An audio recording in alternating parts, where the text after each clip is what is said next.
In a city that never sleeps, a lone guitarist makes his leaps.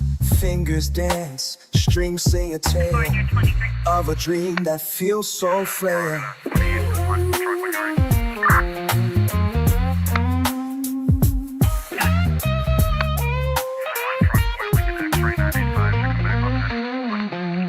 Echoes fill the silent night.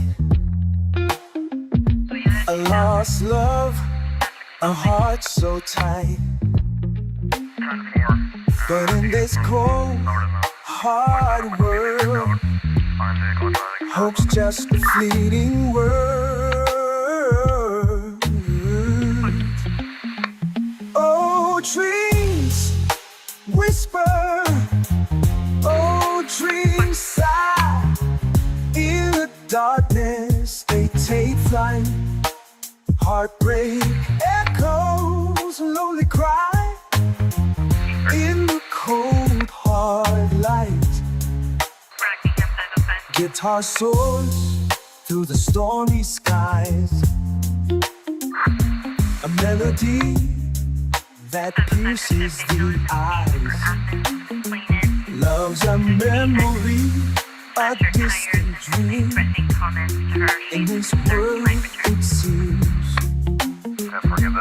fingers glide in the fading light. A final note, a last good night. Lost in the shadows, lost in time. Dreams are all we find. Oh, dreams whisper, oh, dreams sigh. In the darkness they take flight. Heartbreak echoes, a lonely cry. In the cold, hard light.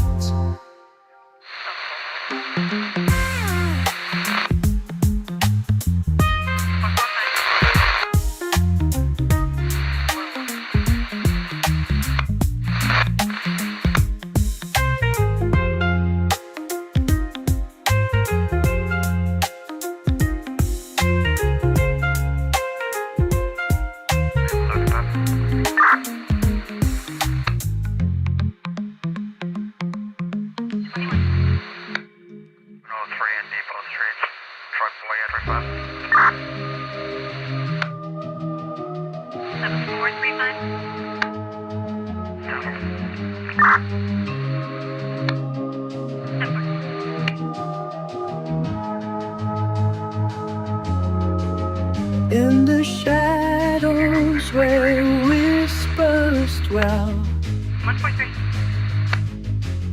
slight guitar sings of love's farewell. 10-4, I just wanted to know if Echoes of the heart once bold, now lost in the night's cold fold. Yeah, I'll be 23 back on the Secrets hidden property case, and I'll be deep 76 within, of those Williams Road address. tales of love that couldn't win.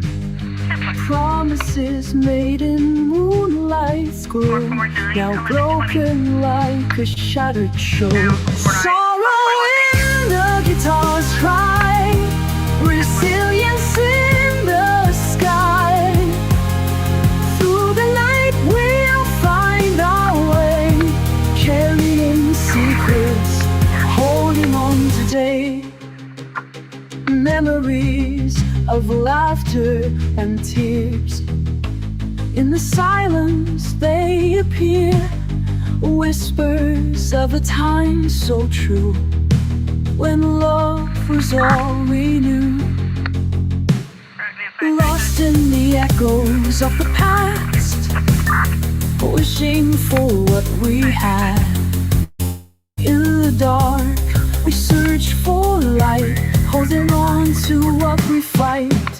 Through the pain, through the night, we find strength in the fight. Sorrow in the guitar's cry, resilience in the sky. Through the night we'll find our way, carrying secrets,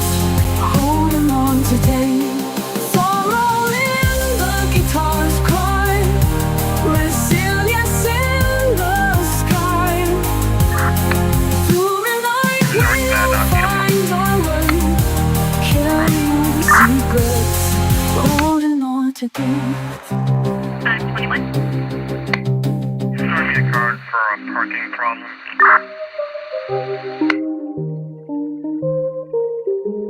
Foreigner 23.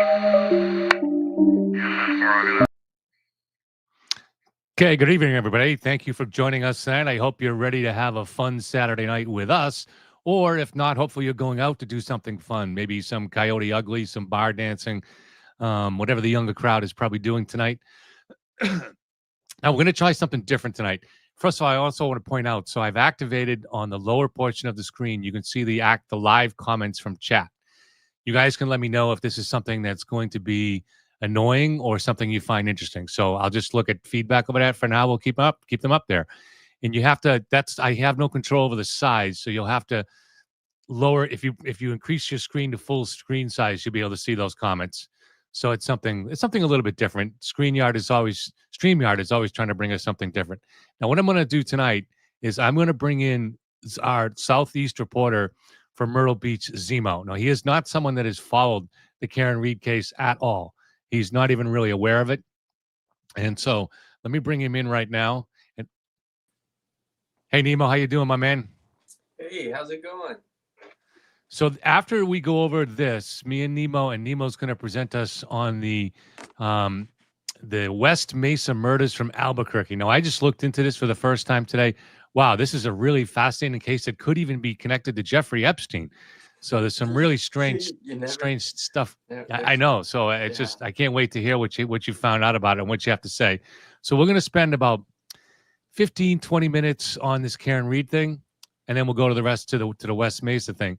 Now, what I'm going to do here, Nemo, is we're obviously limited time. So what I've decided to do is just present you what would be a short version of my version of the opening arguments for the case. Okay. Now, so I'll present it from both sides.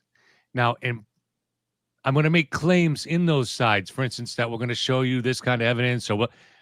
Trust me in that every claim that I make, whether it's for the prosecution or the defense, the statements that I make are true. And they're similar, if not exactly the same, to what claims might have been made by the prosecution or the defense during the trial. So I won't be presenting you the evidence. I'll be telling you this is the evidence we would present you in a trial. And all of those claims that I make are true on both sides. Okay, sounds good. Can I just follow that up with something? Yeah. To the people watching, like, I'm aware that Kevin has covered this closely. He's written a book about it and stuff. But I just want to be clear. I know absolutely nothing about this case. Except for the fact that he knows a lot about it. So this is me coming into it completely cold. Right. No, and I'm really interested to see how he takes, his interpretation of this. And now in a grand jury, unlike a jury, or at least unlike a Massachusetts jury, with grand juries, jurors are allowed to ask questions. So what I will do is at the end of this, I'm going to let Nemo, if he has any questions, ask them. And then he'll let us know if he thinks there's reasonable doubt or not. And so it should be really interesting to see. All right. So we're going to begin from, as it would in a trial, the prosecution would begin. So I'm going to begin with the prosecution. Karen Reed struck her boyfriend, John O'Keefe, with her Lexus SUV and left him to die. After they'd been arguing, she dropped him off. She started forward in the car, and then in a fit of anger, she punched it into reverse and slammed the gas. For several seconds, she went backward, reaching the speed of 24 miles per hour. She struck him hard enough to shatter her taillight, leaving a debris field at the scene. After that, she went home. There were no witnesses. There is no video. But when we look at the evidence and eliminate the possibilities, only one remains, that her Lexus struck John. The timelines and the evidence do not allow any other possibilities. That Lexus struck John. The taillight pieces have been reassembled, and they perfectly match the missing piece on the Lexus. Again, they perfectly match it. The state police first began finding those pieces at 5:45 p.m. that night, when a specially trained unit called the CERT team came in from all over the region to conduct the search in over 2 feet of snow by then. Now, that CERT team began arriving before 5 p.m. and started searching around 5:20. The area they searched was tiny, the size of just 2 parking spaces. The 7-man crew of that CERT team searched shoulder to shoulder within that tiny space. The main piece, the corner section of the taillight, was found buried more than 2 feet down in the snow at street level in the gutter. The snow had started piling up early in the morning. By the time first responders arrived at about 6:15 a.m., there were almost 6 inches of snow. That corner piece was lying there already. It had to be. Again, there's no other possibility. There's that word again, possibility. The defense is going to try to convince you that maybe the pieces have been planted by corrupt police. They'll do this. Why? Because they have to. Because either those taillight pieces were planted or Karen struck John with the Lexus. The problem is this. There was no time for anyone to obtain those pieces and plant them before the CERT team, the state police, was digging in that tiny search location that night. The whole day, the Lexus was either under video surveillance in a couple of driveways or Karen herself was within it. You might be inclined to feel sympathy for Karen. You might even like her. She's professional looking, wears nice clothing, very educated. So the decision might be hard for you. But there are other victims here. For sure, John O'Keefe, his family, his friends. But it's more than that. To escape accountability for a crime that she knows she committed, she wants you to believe innocent people committed murder, people that never showed her anything but friendship. However, you don't need to weigh any of these things. You only need to weigh the evidence about what happened. Decide the facts. Now, what I've just told you about the taillight pieces matching her vehicle and the fact that we're going to prove to you that no one else had access to the Lexus during the day, that no one else could reasonably have buried those pieces under 2 feet of snow, that's alone enough to establish beyond any reasonable doubt that Karen struck John. But there's more. More evidence that is unshakable, not open to multiple interpretations. This comes in the form of data. Karen dropped John off to go to an after-hours party. Well, GPS shows he never made it inside the house, never made it near the house, never made it, in fact, far from where she dropped him off. The data on John's phone will show us exactly what time he got out of the car. Seconds later, he turned his phone screen off.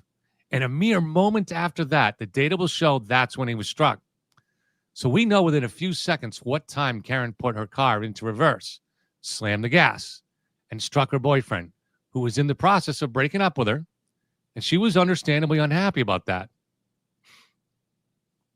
Now, there's other incriminating evidence that will give you an idea of her mindset, but between what you're going to hear from both sides, that's an overwhelming amount of material.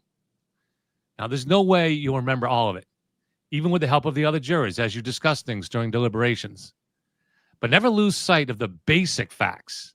Karen's reassembled taillight matches the piece missing from the Lexus, and there was no opportunity to plant evidence before the CERT team arrived. You'll know that. You'll know that from the evidence that you see. And the indisputable data will tell you with precision what and when this tragedy happened. I want to add one last thing. At 4:30 a.m., Karen was curled up on John's couch asleep, while John was lying unconscious on the rock-hard frozen ground, snow burying his face. Perhaps when she went to sleep, she had no idea what happened to John. Perhaps only she truly knows. But just after 4:30, she woke up and something happened in those minutes that she knew something was now terribly wrong. Maybe she went in the garage and looked at her taillight. We don't know. Maybe she just remembered the events from hours before. She called her parents. They didn't answer the phone. She started screaming inside the house, waking John's 14-year-old niece. She forced the niece to call one of John's friends, Jen McCabe. Then she herself did something very telling. It will leave a mark on your memory. She called John's old friend, Kerry Roberts, and screamed, "John's dead," and then hung up. A moment later, she called right back to say, maybe he's been hit by a plow. Now, Kerry reacted, as you might expect, by promptly calling the local police and then the hospital to see if anybody wounded had shown up. Why would Karen wake up thinking that John was hurt, possibly dead? There's no innocent explanation for that. And she herself never did something else. She never called 911. All right, that ends the prosecution side. The defense one is a little bit shorter. Let me do that. Let me blow my nose for a second. And I apologize for the people listening that we didn't do a show yesterday. I was having some mild reactions to health treatments that I had yesterday. All right. So let's get to the defense. I'll try to change my voice to do this. Would have been presented by Alan Jackson, Karen's highly prominent, nationally high-profile defense lawyer. Let's begin. John was never struck by a vehicle. You will learn this, and the implications will disturb you. Reasonable doubt? There's so much doubt here that the word reasonable need not apply. There's so much doubt here that you're going to find yourself angry and maybe even a little scared that the state is capable of doing this. And we're going to call on you not only to defend our client, but to defend all of our rights. Ready? One of the guests at the after-hours party went home at 2:27 and made a Google search. How long to die in the cold? Things just make us go, right? We're going to learn that the trooper who led the investigation had close connections to the people inside the house where the party was. The trooper's own words, captured in text messages obtained by another agency, show that he hated our client, wished her dead, wanted to support the man in the house, who was, by the way, a cop. We'll show you video that proves the condition of the taillight just after 5 a.m. was very different than it was later in the day. Now, who else will affirm this fact? Another cop. Like all cops, sworn to tell the truth, but only in this case, not someone connected to the people inside the house. The state tells you John was struck by a large SUV. They won't be able to tell you how he had no injuries from the neck down, other than some scratches on one of his arms and a slight contusion on one knee. Let's repeat, John had no significant injuries from the neck down. The experts they've hired, you'll see themselves, have no clear understanding of how John's injuries occurred. You're going to see that. Their own medical examiner says the injuries are inconsistent with what is normally seen in a pedestrian strike. Their own medical examiner. Well, we also found independent experts hired by another agency that concluded, in fact, that John was never struck by a vehicle. The state will tell you John was swiped by the Lexus and then struck his head on the frozen ground. Now, you're going to have trouble believing that tall tale after you listen to experts explain to you that the wounds on John's arm were actually from an attack by an animal, such as a large dog. And indeed, within the home where the after-hours party was, lived a German Shepherd with a history of aggression with human beings. Months after John's death, in fact, the homeowners oddly rehomed that dog. Reasonable doubt? After you hear from our expert witnesses, you'll not only doubt the state's case against Karen Reed, but your confidence in the integrity of this investigation will shake you to your core. If this can be done to Karen, it can be done to any one of us. All right. So that concludes that part of it. Nemo, do you have any questions, any thoughts, or anything you want to run by me as on the other side? Yeah, I mean, do I get to ask about, I don't know, the validity about certain kinds of evidence, or if things have been, I don't know, taken to certain points? Yeah, we're at a little bit of a limitation here, is that I had both sides as they would see if you're a lawyer in your opening arguments, you can make claims. The judge will, if you make a claim that has clearly not been established by the court in pretrial hearings or motions through the process so far, the judge will stop it. So they have to be careful to make sure that they're making claims that have already been somewhat established by the evidence. Now, it hasn't been established in front of the jury until the trial gets underway. So, Right. what was one, for example, that you might have had in mind? Well, I don't know. I was thinking about the stretch with the dog, right? Yeah. I think they could have made it valid, I guess, with a judge that, yes, that dog was aggressive. It was at the house, and it did get rehomed. Right. I'm kind of curious if you can make the allegation that it was that dog. If they knew where the dog was, right. Couldn't you find some sort of like DNA or forensics evidence it was that specific dog? Good question. And that in itself could overturn that whole right. Because this is going off of that I don't know, premise that someone at the party was being aggressive towards right. Karen Reed's boyfriend, right? Well, there's there's actually no proof of that ever. And so in this second trial, they were very limited in what they could establish on that. They had to just kind of hint at it because there's actually no proof at all, and no evidence at all was ever suggested of any animosity between anybody in the house and John. They were friends. So Right. this is something that the defense is trying to create, so to speak. Now, as far as the evidence of the dog, so the theory that John might have been attacked by a dog was not proposed until more than a year after John had been buried and had been in the ground. So there was no way to go back and test his body for any DNA. However, they did still have the clothing, and they went and tested the clothing and those for canine DNA, and those tests came back negative. So there were rips in the clothing on the arm. He was wearing a long sleeve T-shirt, and so they swabbed the holes in those rips in the clothing to see if it was made possibly by had any traces of canine DNA. Would have had saliva if it was from the mouth or something, right? And those came back completely negative. Okay. And so that was on the clothing, and they did go and before the second trial go and take canine.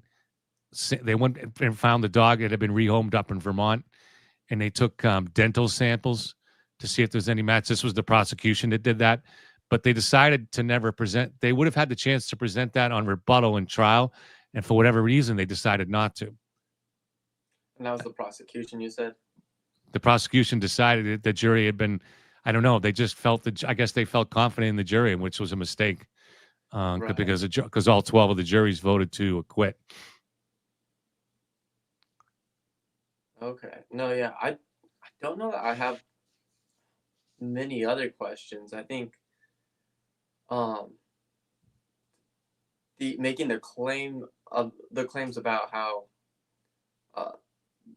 John didn't get hit. I think there's a lot of ways you can receive an injury from a vehicle without, like, I don't know, it being obvious. I don't know, the claim you were talking about in terms of Right. injuries and damage, harm from, the head down. There's Right. I mean, that it's a was little a bit bit. of a See, stretch for me. no, it's a challenge, and I know you'd have to want to see all that evidence. So, and I don't think the state actually did they brought in the second trial. In the first trial, they made almost no effort to show what happened to John's body. They just said that he spun and somehow hit his head on the ground. In the second trial, they hired an expensive expert that they brought in, but this expert didn't do really a very good job either of convincing him of anything. Didn't put together a very impressive demonstration. So, they're basically claiming that John must have. So first of all, it's unusual. Usually, when you get a pedestrian strike, the car is going forward, right? Mm-hmm. So you end up the body's going to hit the hood and then maybe hit the windshield, things like that. You don't have that here. You do have a tall SUV. So it's a very tall SUV. I think it would have been about 6 feet and a couple inches tall, and the victim was 6 feet 2 inches tall too.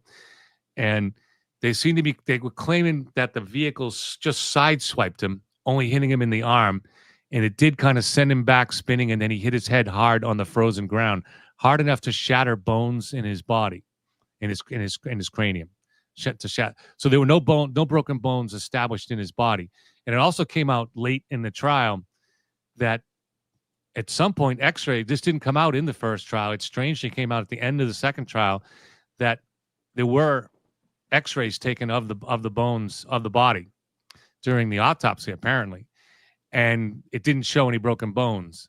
But they weren't specifically looking for broken bones in the arm either, so they wouldn't. An X-ray like that wouldn't have found small fractures. So, but you can almost start to see maybe where it shouldn't. The defense should not have been surprised. I mean, the prosecution should not have been surprised maybe for some of this reasonable doubt. But what did you think? Did you come away leaning towards reasonable doubt, or did you come away convinced that if the prosecution showed what they said they were going to show, that would be enough for you? I think so, in terms of the fact that, like I said earlier, regardless of, if it was a direct hit or not, the fact that if Karen Reed went in reverse and, John was, you could say, fleeing the car, just trying to move out of the way, you can still get like very injured that way. If he was, adrenaline kicks in and he's, in fear of his life and he Right. trips and falls. It's the same, and like you said, he's tall, so Right. there's And an he was aspect very of being intoxicated too. yeah. So there's an aspect of being top heavy when you're that Yeah. tall. It's Right. and center of gravity is gonna. I mean, it's like the saying says, the Right. taller you are, the harder you fall. So Right. And it seems like this is how a lot of the conspiracy theories started, because the head injury was to the back of the head, but this creates a cascading series of fissures that lead to swelling, that lead to more fissures, and eventually they lead to what's called raccoon eyes. And you get this tremendous swelling above your eyes. This is something that people in the medical profession know about very well. But to common people seeing John at the crime scene when they first found him at little after 6 a.m, and they see those swollen eyes, and then later on when his family and other people see John at the hospital when he's dead at this point, but he still has those tremendously swollen eyes. Understandably to them, he looked like he'd been in a fight. But this was shown, by the medical people that he was definitely not in a fight. He had a tiny wound on his gash on his nose, and I think perhaps on one part of his eye. But this is, if you've ever seen the results of somebody's in a fight, or if you've ever been in a fight for yourself, that's not what it looks like. mm-hmm. And the medical examiner said there were no signs of John being in a fight. The emergency room staff said the same thing. Yeah, no, I think again, I follow with all of that. I think it is a stretch that the defense is pulling in terms of him it not being the car. I can't say beyond a reasonable doubt it was the car. For me right now, I'm not totally convinced of that, but yeah, I think it's a bigger stretch of what the defense was trying to pull off in terms of making those claims to refute the fact that it was the vehicle. Let me ask one more question, and then we'll move on to the Mesa murders case.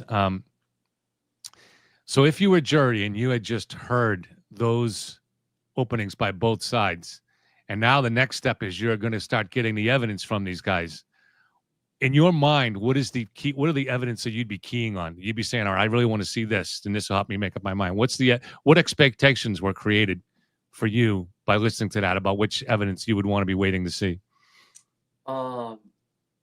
In terms of I guess the stance I already have, the ones you were talking about with the prosecution, evidence in regards to the taillights themselves, the state of I think I don't know if you said it or someone in the chat said that the taillight had been reassembled or something like that.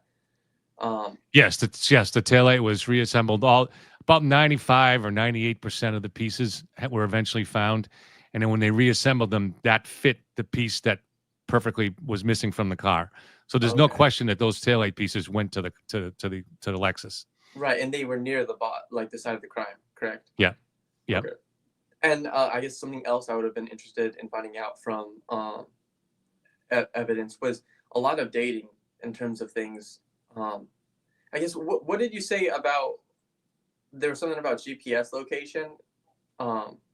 Yeah. So GPS from John's phone was something that they could use to track them. And for one reason was you have location data on your phone that's always tracking you unless you turn it off. But the other thing is when they were trying to navigate to the house, they didn't know how to get there. They had never been there before. Karen's driving, John's a passenger. And so when they were halfway to the house, somebody called John and gave him the address, and he punched it into Waze.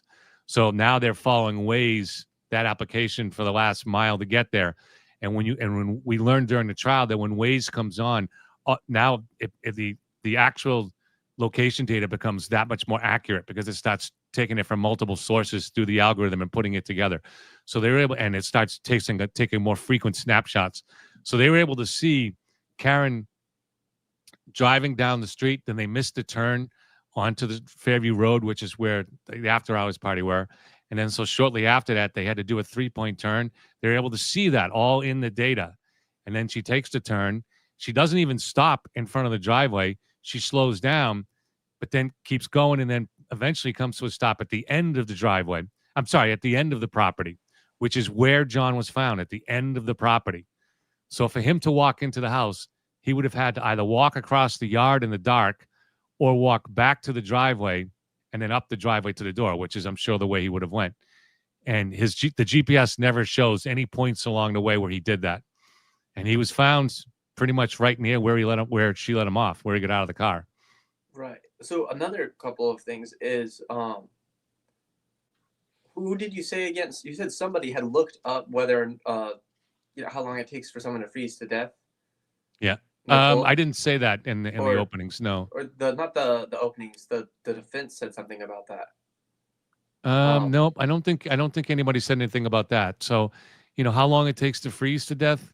Or somebody, they had said somebody had used a phone or something to search that online or something. I don't know if I.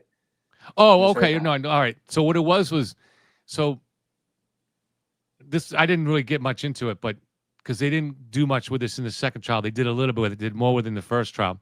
So what happened was Jen McCabe, who was inside the house, when she went home, if she made that search at that time, which she really didn't, but at 2:27, there's some data that shows she made a search that said how long to die in the cold.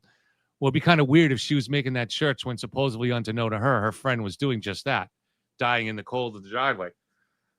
Yeah. Now, better experts, including by the company that designed the software that does that all the police use, it's called Celebrate.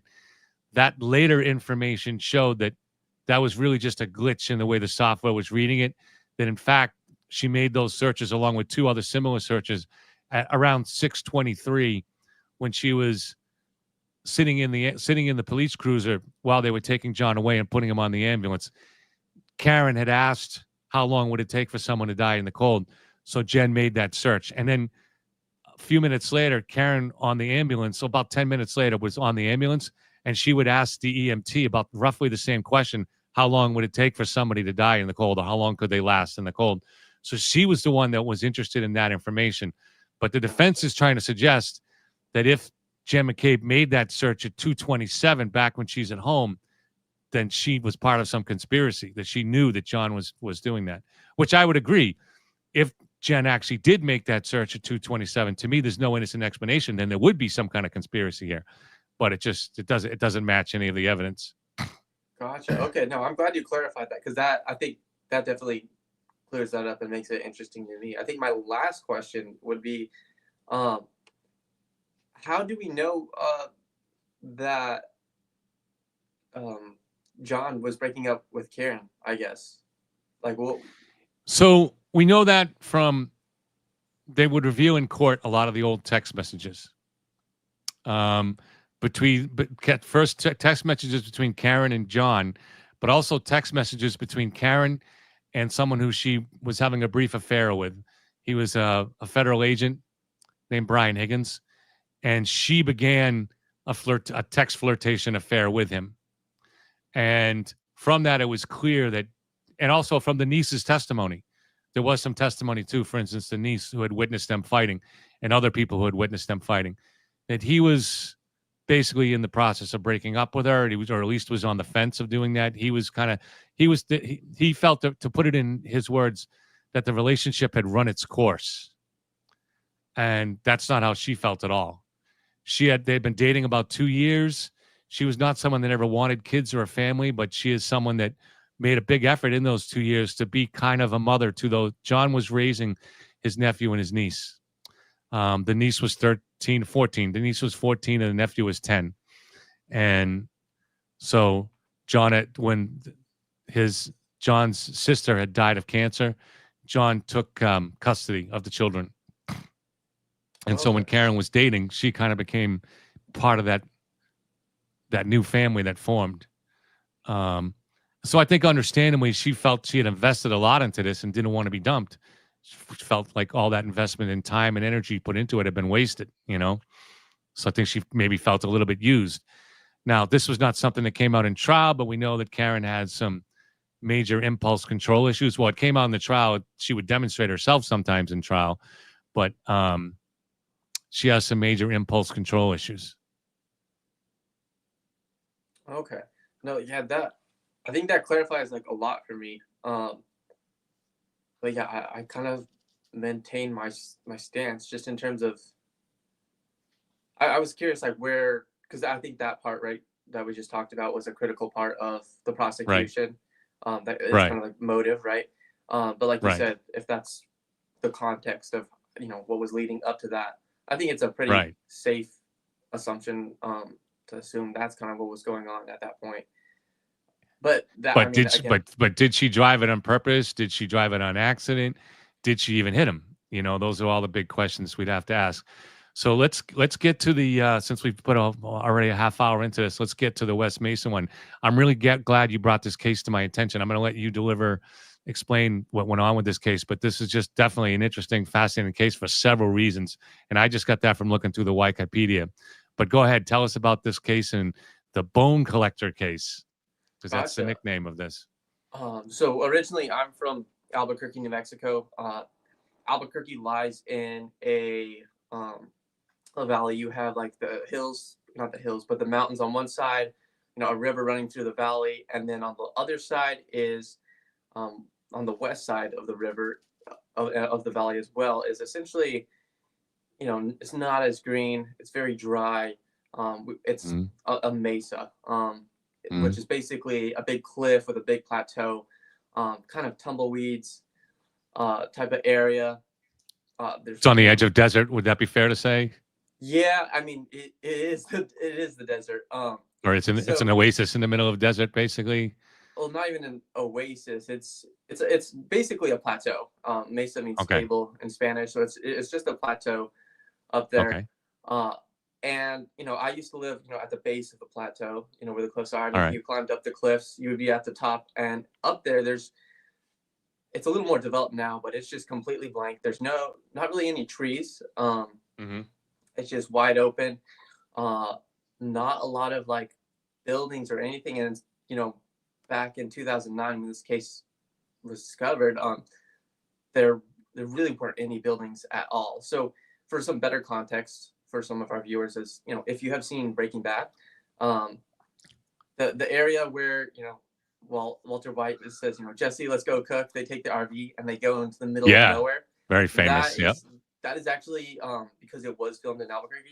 That's exactly what it looks like. That's pretty much not the exact area, but we're talking a few, 5-10 miles from where that spot was Yeah. filmed. Yeah. So this brings me to the case itself. In 2009, I don't think I had it written down, but I don't remember the name of a lady, but it was a lady walking her dog, and Yeah. she was out, just walking her dog in the West Mesa area, and she finds a bone sticking out of the ground, shooting from the ground. She notifies the local authorities, and they excavate to find a body, or the bones, the remains. They Right. continue excavating because pretty close to that body was another body. And as they continued to find out, there were more bodies. There was just a lot of remains. There was, I think, a total of, I don't remember, it was 9 or 11. Yeah. I think 11. I think 11 bodies. Yeah, Yeah. 11. And I forget the details of it. One of them was a fetus because one of Right. they were Was all pregnant. women. Yeah. Yeah. One of the women was pregnant. But yeah, it was pretty I think they interesting were case. almost all Hispanic except for one black or something like. Is that something like that? Yeah. So the reason this case is also interesting is, well, I would say that as a cold case, you could say it didn't necessarily receive a lot of attention. I mean, there's a couple of factors going into this. One, being from New Mexico, I'm familiar with this fact, but Albuquerque, the APD, Albuquerque Police Department, has historically just been, underfunded and under-resourced and just not super well put together. I think at the time there was 6 detectives, somewhere around. I had looked up the number earlier, but 2009 there's about 10 detectives. The city itself is over 500,000 people. The metro I area. didn't know it was that big. Wow. That's Yeah. like the size So of Boston. That's even bigger yeah, than so Boston. it's really spread out, which I think makes this problem worse. And it's notorious, obviously, for drugs, violent crime, things like that. So their hands are full, obviously.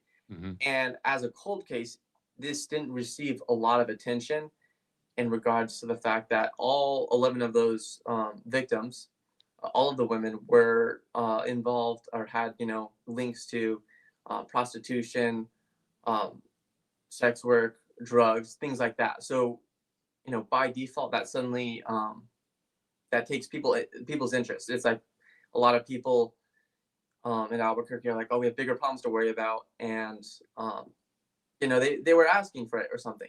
Regardless of the fact, though, it is also like Right. that's all 11 bodies, that's 11 lives, and for me Right. personally, I I think think sadly that's why a lot of serial killers have targeted prostitutes for that reason. They know that that society and police will play a lower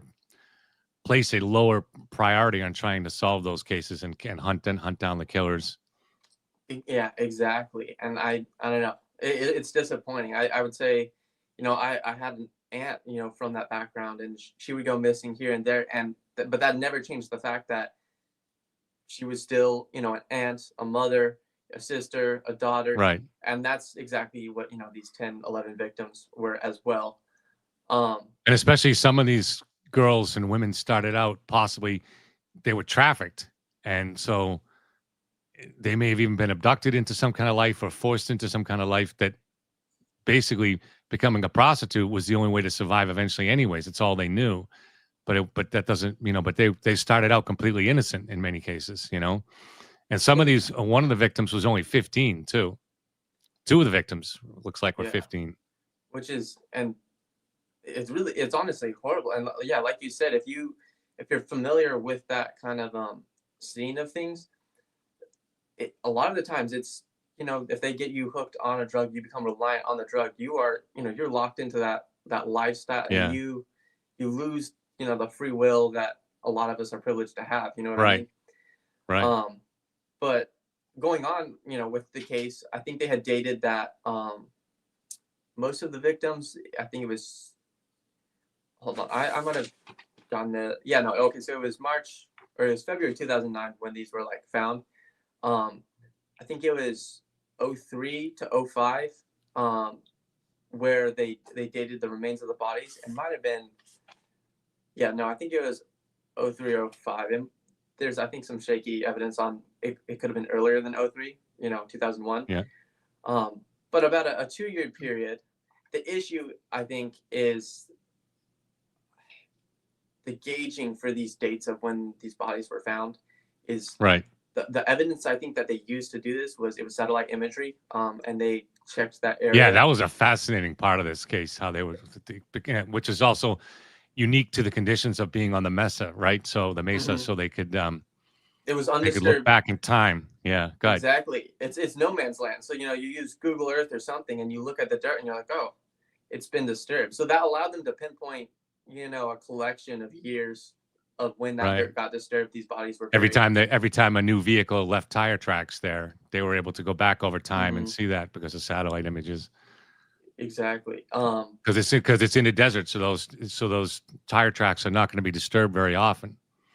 No, indeed, exactly. Because again, that's also, going back to Breaking Bad. That's why they went to, cook over there. And the premise of the show is, it really is no man's land. People don't typically. I think that was this, as the city grows, more stuff gets built Yeah. out in those areas, and I think that's Right. there's now that area is actually there's housing, and I think there's like right Right. next to that site there's a new high school. It's not. And that's how so these new bones anymore. got found. They were starting to trying to build out some in the 2000s a new housing complex there. It was very Mhm. slow going because of financial problems, but it expanded enough where, like you say, somebody walking their dog was able to find a bone, and then that gets the whole investigation going. And another interesting part of this case, just from the Wikipedia I've seen, so they didn't go too much. First of all, is the question of was it a serial killer, or was it something more organized related to just trying to make women that died that were part of a sex trafficking ring make them go away? And there was even a connection to Epstein because I guess he had some kind of an operation in the area. But then there were two main suspects that they had, and they both looked like pretty good suspects. And then both of them happened to die around the same time, or at least within a year. And then the killings supposedly stopped. Although it's very possible that they didn't stop. They could have just not, they could have moved to a different location where they were burying the bones, especially seeing seeing that once the bones were discovered, why not, if you're still killing people and you're still alive and you're a serial killer, you just move it to another part of the area, another part of the desert, right? Yeah, agreed. Like, and for that area, you could drive 2 miles out, you could drive 6 miles out, and there's just so much land that looks like what we were looking at there Yeah. that you could have, and like you could never fully excavate, the mesa out there. Right. Um, Right. and yeah, I couldn't tell you. I did look into one of the suspects. Uh, his name was Lorenzo Montoya, Yeah. and his profile, and the thing is, it didn't confirm a whole lot for me. He was a primary suspect just because he had a history of violence, and like especially towards sex workers and things like that. He Yeah. had actually in 2006, so this is right after that 2005 date for the final bodies.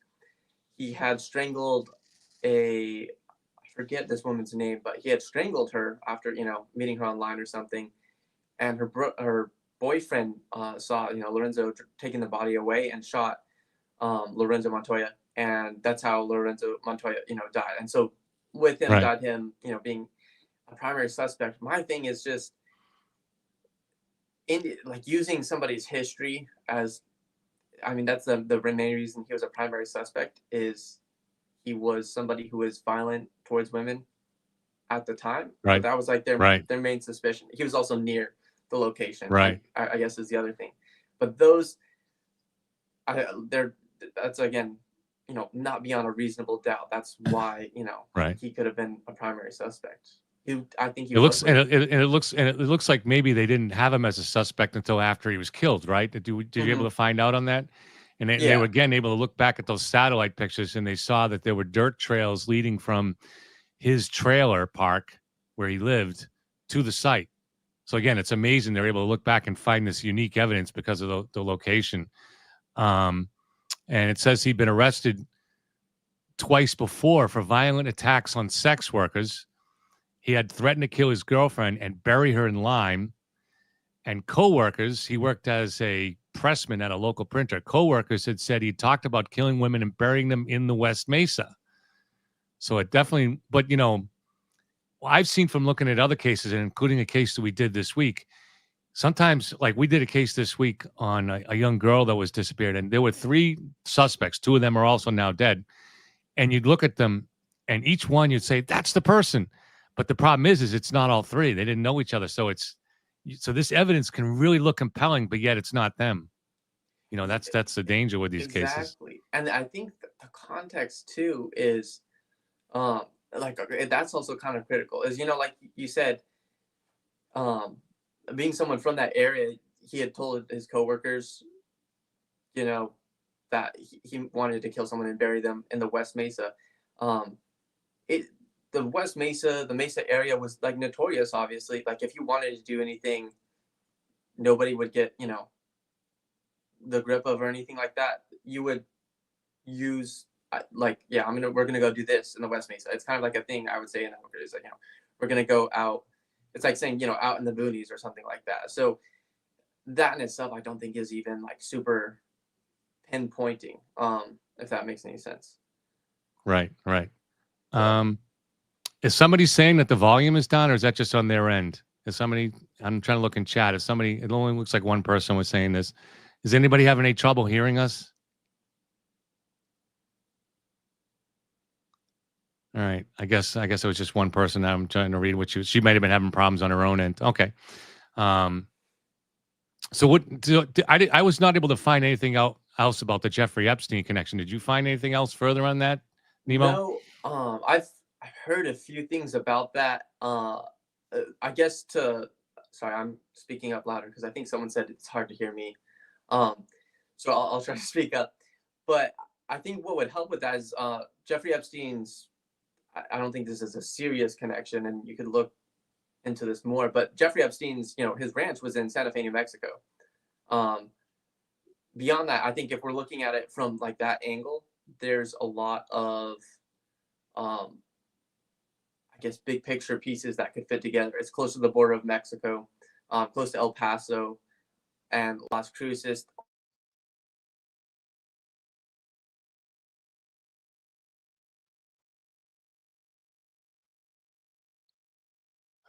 I just tried to turn your mic up, and it seemed to have the wrong effect. It temporarily turned it up, and then it seemed to silence you. So let me go back to the way it was, I guess. All right, I just went back to the way it was. Can you hear me now?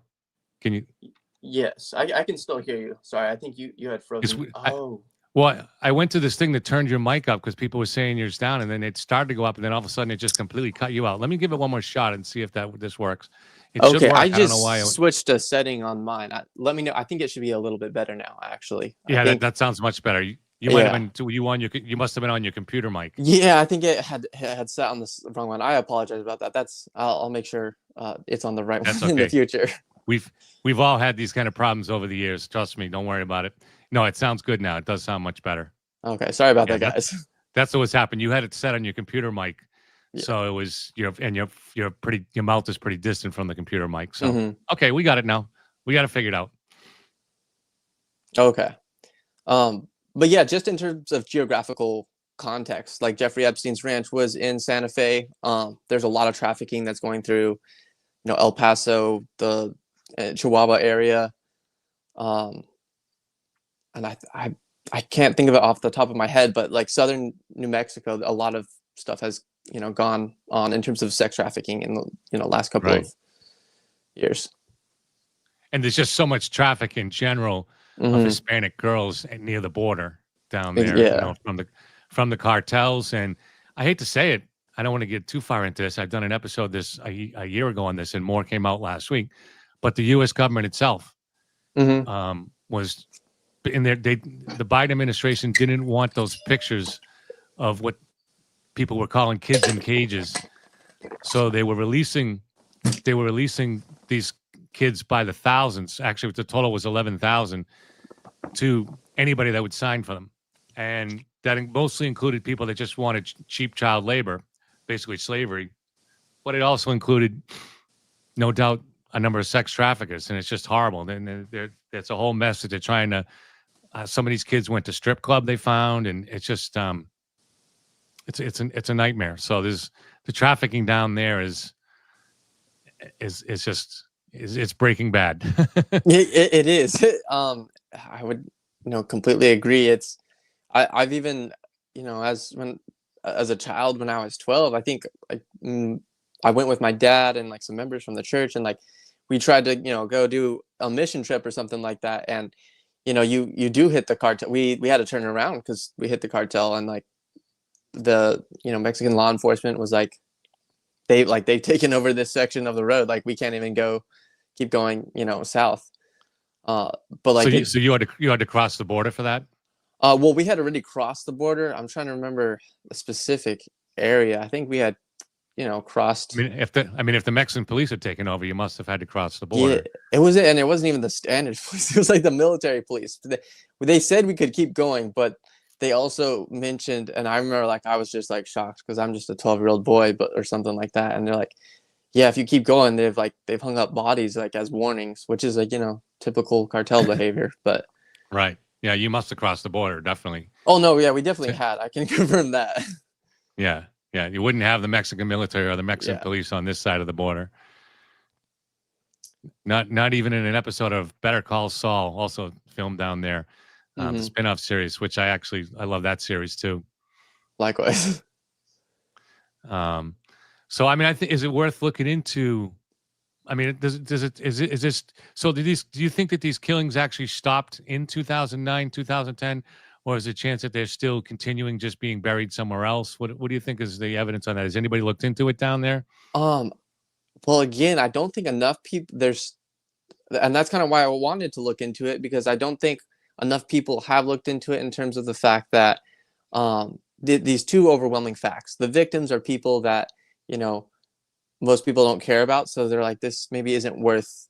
They don't see a lot of the victims as like a wife, a daughter, and so on.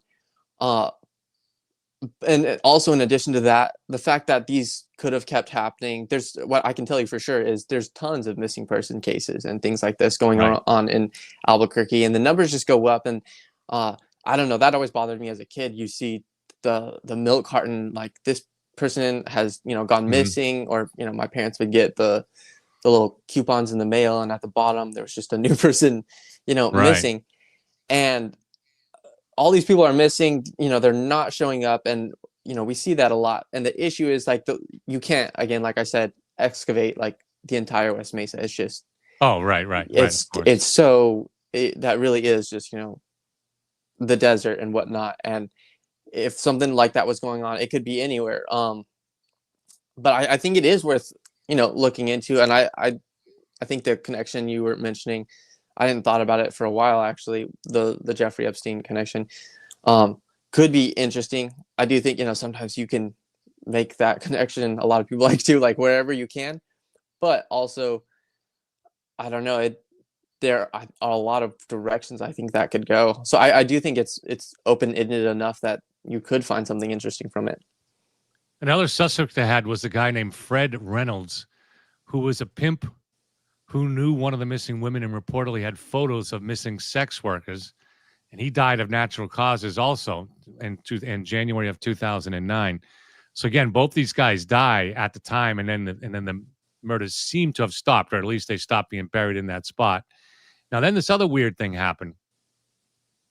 While the police were searching the first guy we talked about, Montoya, while they were searching his home, detectives came across a home recording found on Montoya's camera. Only a section of the video has been released to the public. So they came across a home recording while searching his home after he was killed. According to police, the first part of the video shows Montoya having sex with an unidentified and possibly dead woman before fading to black and transitioning to show a wall and a bed in the foreground. During this section of the video, noises can be heard that sound like Montoya tearing duct tape from a roll and opening a garbage bag. It's been theorized that this is Montoya preparing a body for disposal. So that's pretty creepy stuff. And that's what the police found. And they only found that because this guy was killed by the girl he killed's boyfriend. Yeah, and I don't know. Beyond also, I think it's a stretch to even say, because we can't confirm it, that Montoya was a serial killer. It seems that like he could be like that, but just tying into like what you were talking about, to have a lot of bodies going on like that, I think there's still also an open possibility something about it was organized, and maybe Montoya was involved, or maybe Reynolds was involved, because some of those, like, I don't want to get too conspiracy oriented, but like some of those things could easily be arranged in terms of having him killed conveniently around the time. Yeah, they also questioned a serial killer named Scott Lee Kimball, and also they searched some properties in Joplin, Missouri, which is pretty far from there, associated with local photographer and businessman Ron Irwin in connection with the West Mesa cases. They confiscated tens of thousands of photos there from reportedly used to visit the state fair in Albuquerque. And then in 2014, a breakthrough on a decades-old case caused Albuquerque police to become interested in Joseph Blea, or Blea, B-L-E-A, as a suspect for the murders. Blea had been dubbed the mid-school rapist for his activities in the 1980s. Police say he would often break into the homes of 13 to 15-year-old girls who lived near McKinley Middle School in Albuquerque to rape them. In one case, there was a DNA sample, but the rape test kit was not retested until 2010, eventually linking him to the rape. He was also suspected by police of killing a sex worker. His DNA sample was located on the inner waistband and belt of a sex worker found dead in Central Ave. Or Central Ave. That's Central Ave. Sorry about that, guys. A notorious street for sex work in the eastern part of the city. Are you familiar with that area, Central Ave? Yeah, so we just call it Central. That's just the Central Street. It goes through downtown. It's the center of the city. It is. That is I would say the center of a lot of crime. Yeah. And it says, in addition, a tree tag from a nursery was found in the area where the West Mesa victims' bodies were buried. It was tracked to a nursery Blea once frequented. Blea had women's underwear and jewelry not belonging to his wife or daughter in his home. So again, this also shows this guy Blair, who clearly, possibly a serial killer, definitely a serial rapist, but he has a wife and a daughter. So one thing that we've learned is this idea that these serial killers and rapists like that they're creepy guys who live by themselves and who aren't married. No, many of these guys are married and have kids. They have a family, and in many cases, they're a bit more or less. They might even sometimes be decent fathers and decent husbands, or at least they're not blatantly abusive. But they have this other side to their personality where they are abusive and possibly even murderous. So it's much more complicated than people tend to think. Right. It's like the duality of, you know, if you have like that darker side that you're really trying to like put on the reputation or the image on the other end that you know, so you're not perceived, you know, the way that you actually are, I suppose. Right. Thank you, Andrew. Thank you, Andy Dufresne, who is Kim, as most of us know. Thank you, Kim. All right. So there are numerous suspects there. It's more, obviously, the one guy looks pretty much one of the guys that died, Montoya. He looks like a pretty rock solid one, but there are some other ones that look very intriguing.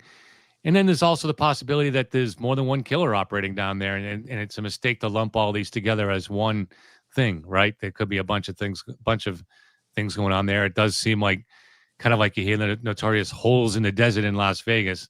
Mm-hmm. This was an easy place to dispose of bodies.